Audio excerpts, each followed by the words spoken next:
Hello, beautiful people of the world. It is me, one Celia, and this is the show. Okay, so we just going to hop right in here.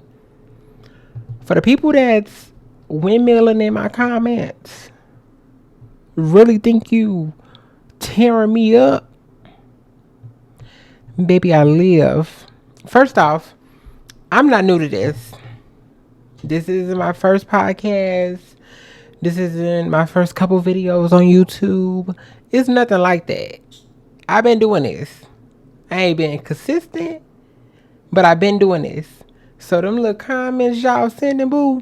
First off, I'm not reading all of them. I see that they're there. I see that the comments are there, but I'm not reading them.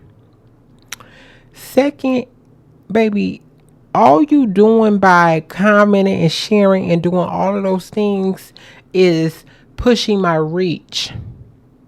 You're boosting my videos without me having to do anything. So I appreciate you. I thank you. And to the people that's in my message, baby, y'all going as far as to message me pictures of Carmelo Anthony in an orange jumpsuit or pictures of him with a watermelon head in a orange jumpsuit. Baby, those things are not affecting me. I can give two shits and two fucks about any of those things that you're sending to my inbox. So continue to comment, continue to share. I appreciate you for the engagement. That's it. That's all. And we're going to get right into this little episode for today. This is the first thing I want to get to. I'm a little late to the party, but everything ties in together. So let me get to this first. And lastly, Michelle Obama is a man. Am I right, America? I want to say this before I get into any more of this. You're in the first UFC fight hosted on the South Line for this big America 250, and you just won your match. And the first thing you could think about is somebody being a trainee.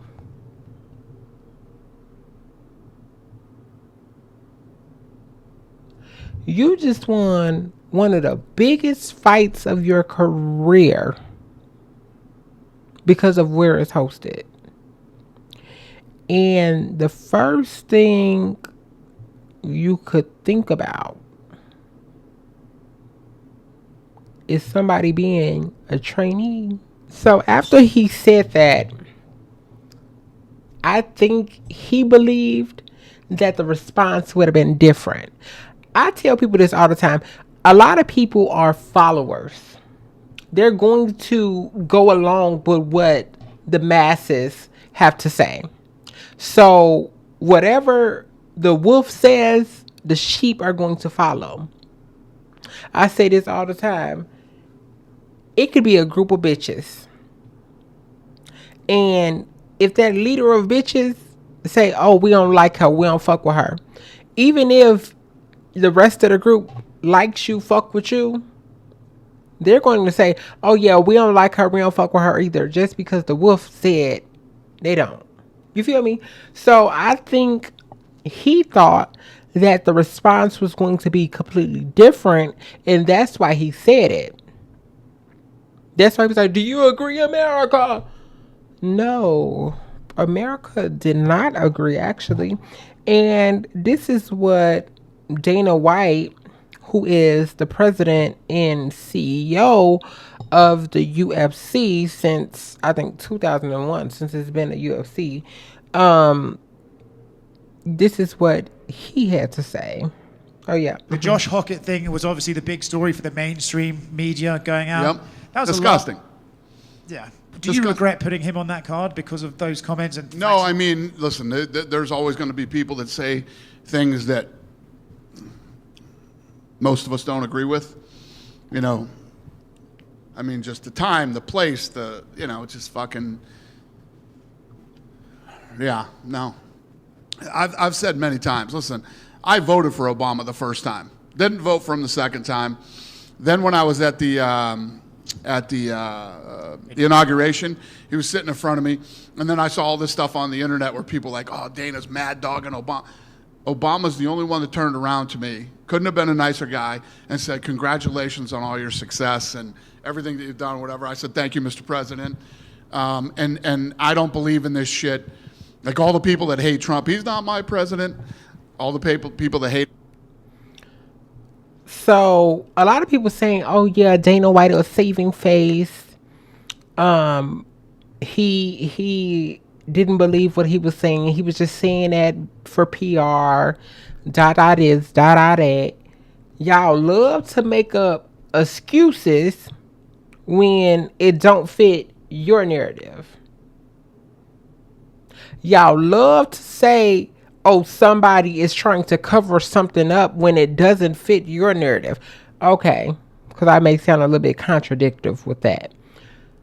A lot of people were saying that Dana White did not actually believe what he was saying. He was just saying that because he's the president and CEO, and that's what a president and CEO says.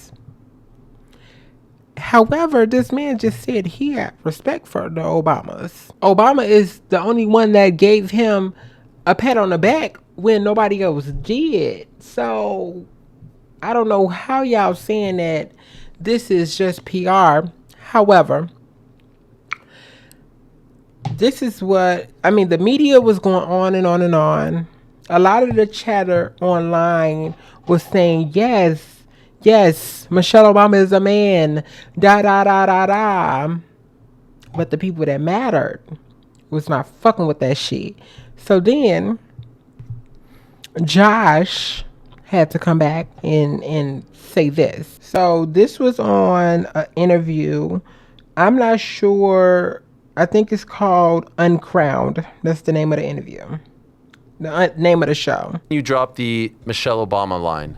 And I'm sitting there thinking like, why? Why did we have to go there? You're not going to fight with Michelle Obama. This is not a fight. This is not a planting of a seed like Alex Perry. I thought I was giving her a compliment. I don't think anyone viewed Michelle it as such. Obama being a man that's like, she knows how to deal with adversity. You know, she knows how to work hard like a man. You know, when the times get tough. You know, the why does that come to mind in that moment? Like you just got this massive correct, because you don't even believe what the fuck you saying. Why even go there? I thought it was a perfect opportunity to, you know, show the world how great this country is with the freedom of speech. You know, you go somewhere and you say something like that and you die, you know. And I'm not suicidal, by the way. There's a certain side that pokes at another side, and there's no outrage there, and so I thought it was a perfect time to take a jab. Okay, so do you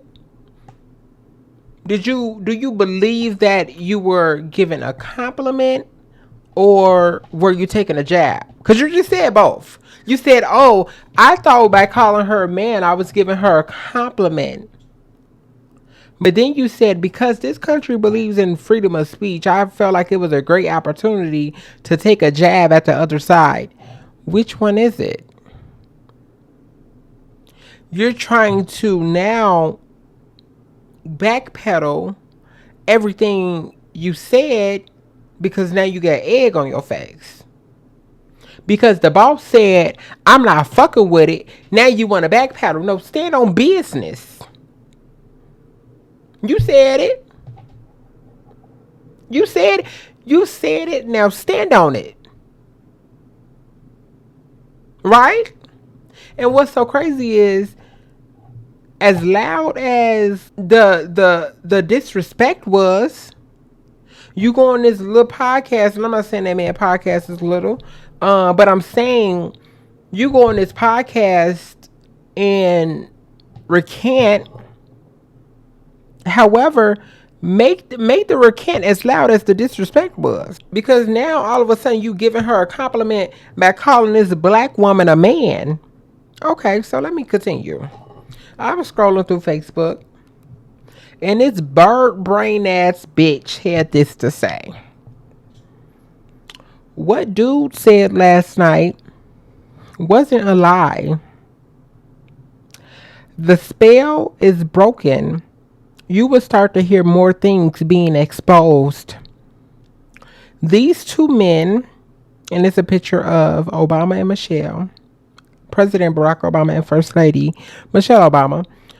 It says these two men were sent to push an agenda. All of the presidents had to marry inverted men. Those were the rules set by the cabal. This black family just happened to appeal to black culture. Every first lady was a dude. Hillary, Barbara, all of them, except Trump's wife. You don't have to like it, but stop being blind to facts. I don't believe that these people actually believe what the fuck they saying. I said this in the last podcast. Y'all are on social media just saying anything for clicks and views. You telling me all first ladies ever were trainees, except Melania. Everybody but Melania. And this is a black woman that posted this. And I brought up to my friend because it kind of hit me. There are people making fake pages of black people to say shit like this so they can say, oh, you see this black person. This black person is going along with what I have to say. This black person is going along with my agenda. Look, all the blacks are not against us. Look at this black one when it's a fake page. Because you'll go to the page and they got one profile picture of the black person. And then the rest of the pictures on the page are all propaganda posts. Little memes and stuff like that on the page. No other personal pictures. And we're supposed to believe that this page is real. And and it's people in the comments like, yeah. It's time to wake up. Ain't no way y'all ass that woke. Ain't no way in the world y'all ass is that woke that y'all believe that every single first lady was an inverted man. What is an inverted man? And what agenda was the Obamas pushing? I have questions. So here's my thing. And I said this already and I'm going to say it again. People will always attack the black community. Anything a black person says, does, whatever, somebody gonna have something to say. And I don't think that is just to blacks, but a lot of time I'm black. So of course I see a lot of black things, black, because I'm in a black culture. So of course I see a lot of things that's going on with my community. But like, okay. So moving forward. After this, because this did not quite land the way that they thought it was going to land. So then they said that right after this is when the Obama Presidential Center in Chicago opened up. So then news reports began to come out saying that Obama did not pay for the contractors. They're saying that Obama did not finish paying the contractors for the building, and liens are being placed on the building, and Obama is such this horrible person because he did not pay his workers. This presidential center was supposed to put jobs in the community, but instead they're leaving businesses bankrupt, waiting for their money and all of these things, right? And the Obama Foundation says that. So this is how it was set up. Just so I can get this out the way. Obama Foundation hired Lakeside Alliance to handle the construction of the Obama Presidential Center. Now, Lakeside Alliance was formed just for this project.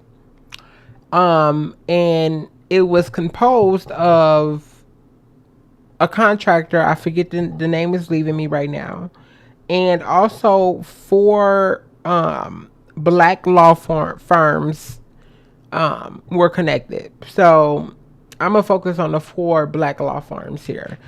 But what the Obama Foundation says that it paid Lakeside Alliance, and Lakeside Alliance was responsible for hiring, paying all of the subcontractors.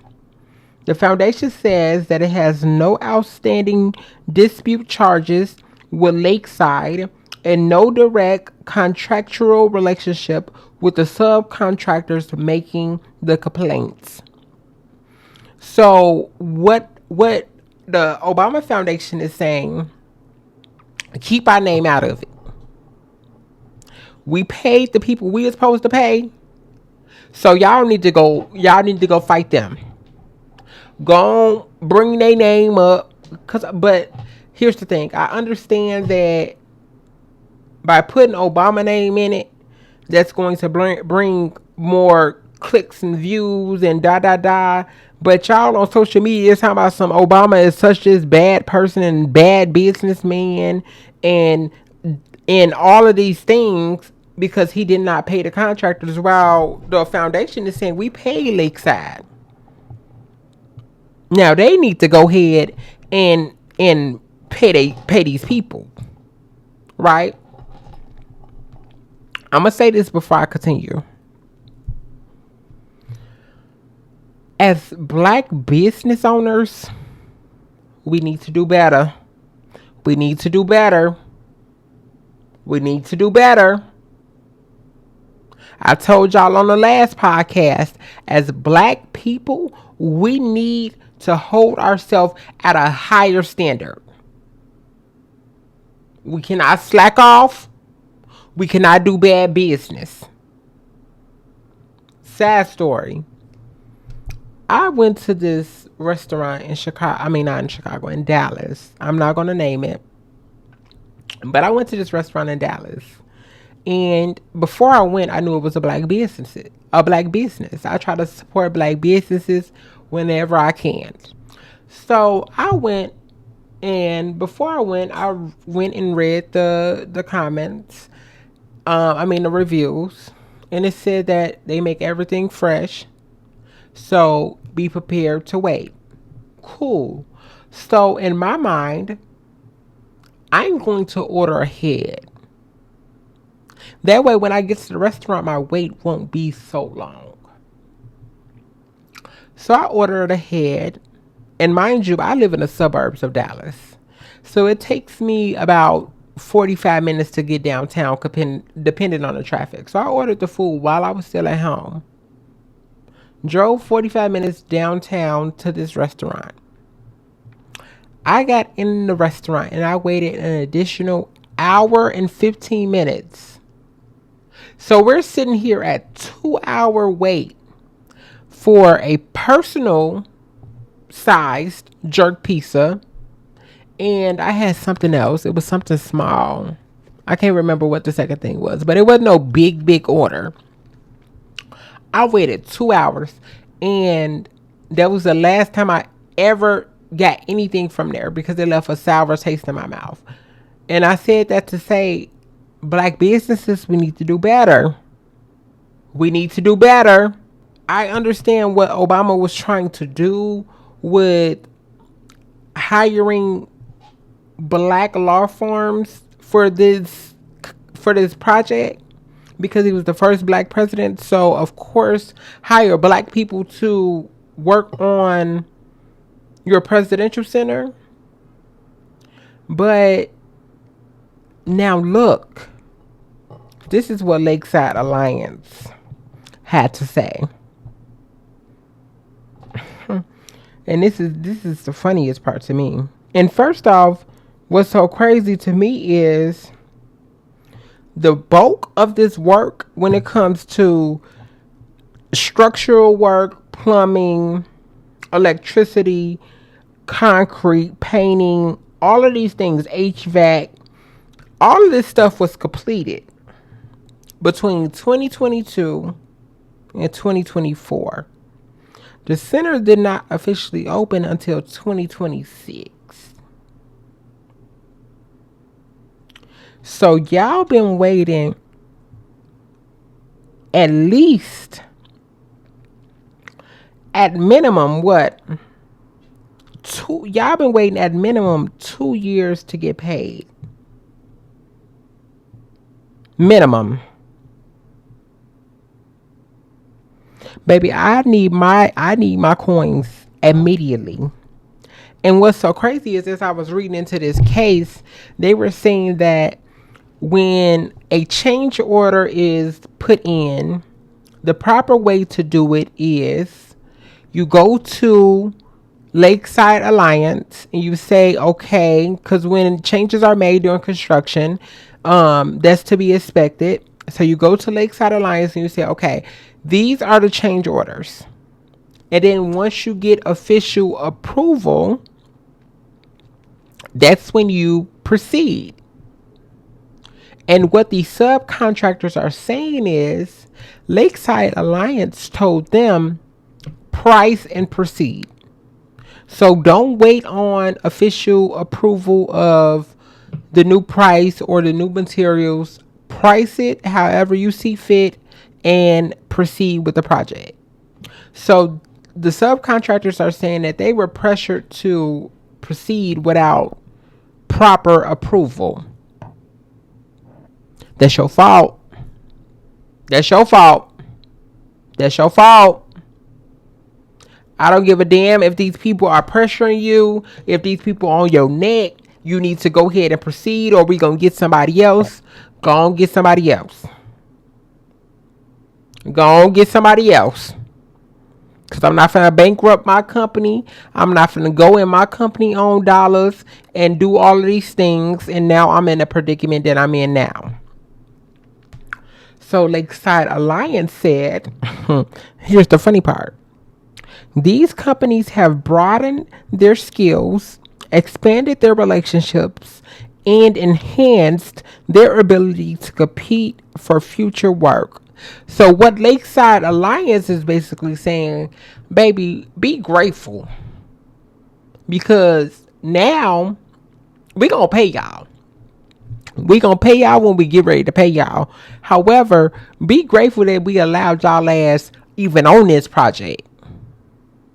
Because there are hundreds, if not thousands, of companies that would have been glad to do this. We gave y'all the opportunity of a lifetime. Bitch, be grateful. That's basically what Lakeside Alliance was saying. And then they went on to say, we remain committed to working through outstanding matters to successfully close out the project. And the subcontractors are saying, baby, I hear you, but fuck all that. We need our motherfucking money immediately. Because while y'all talking about future opportunities, broaden horizons, baby, we laying off workers. We going bankrupt. We going belly up because we don't spend millions of dollars on this project and we ain't got our money.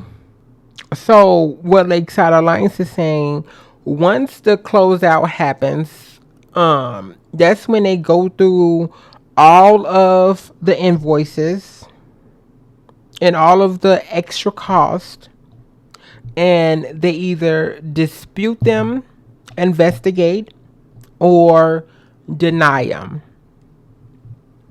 Maybe that wouldn't work for me. Because you're not going to deny no work I already done did. You're not going to deny no money I already done spent. Because what Lakeside Alliance is going to try to do is say, nah, baby, you could have got these materials for cheaper. Because we found the materials over here for $50 million cheaper, because so you could have got them there. So yeah, we can go ahead and deny this. Now they have to run me my coins, and that's the thing. By saying price and proceed, these people probably went and priced the highest materials they can find. Bitch, that's what I would do. But now they're gagging because you tried to get over by pricing the highest shit. And now the people are saying, baby, you tried it. We gonna pay y'all what we feel. But we not finna pay y'all all this motherfucking coins. And y'all did this work we didn't tell you to do. We didn't force y'all to do this. They playing a tricky game. And what's fucked up about it is, yes, y'all got y'all coins and y'all need to go ahead and pay y'all employees. But Lakeside Alliance, which is probably not even going to be a thing after this whole closeout, all these companies are probably going to go their separate ways, which I think is going to happen. However, they really shoot themselves in the foot because ain't nobody finna want to work for y'all. Ain't nobody finna want to work for y'all and y'all not paying y'all people. Bitch, let another project come up and bitch, you took forever to pay me out. You paid me out eventually, but you took forever to pay me out and you calling me for another project. Bitch, no, sister. Go get somebody else to do it. And they probably will, but girl, we gotta do better. Lastly, I want to talk about Young Miami and JT. Because everybody is so happy right now for Young Miami. Spin that shit. And they feel that they have to talk down on JT just to lift Miami up. I hate when y'all do that. When it comes to relationships, when it comes to music, you think you got to tear down the next bitch to bring the other bitch up. You can give Miami her flowers without having to tear down JT. Because when the group first split up, when Miami was all up under Diddy and not even worry about doing no motherfucking raps that Santana probably wrote, bitch, JT was out here putting out music. Good fucking raps, bitch. Really writing her shit and going in. JT can rap. Regardless of what the fuck you bitches got to say, or regardless of how you bitches feel, if you're a fan of Miami or you're a fan of JT, JT can motherfucking rap. JT, if you listen to any verse, Miami is the person that's like, she hype, she gonna say the catchy shit, but JT is the real rapper. She gonna put them lyrics to the motherfucking paper. So yes, Young Miami got this trendy song, but you can give any pretty bitch with a BBL, some trendy lyrics on the right beat produced by the right person, bitch, and it'll hit. It takes a real rap bitch to really write some shit and put some shit down, and the shit is actually saying something. Like, I don't understand. Give Miami her flowers. Absolutely. Because she's worked hard. Regardless of how that work looked, she worked hard for what she got. But JT did too. We just got to do better all the way around, Bukas. And as always, stay cute, stay beautiful, and stay real to yourself, true to yourself. Because truly, that's all you got. Until next time.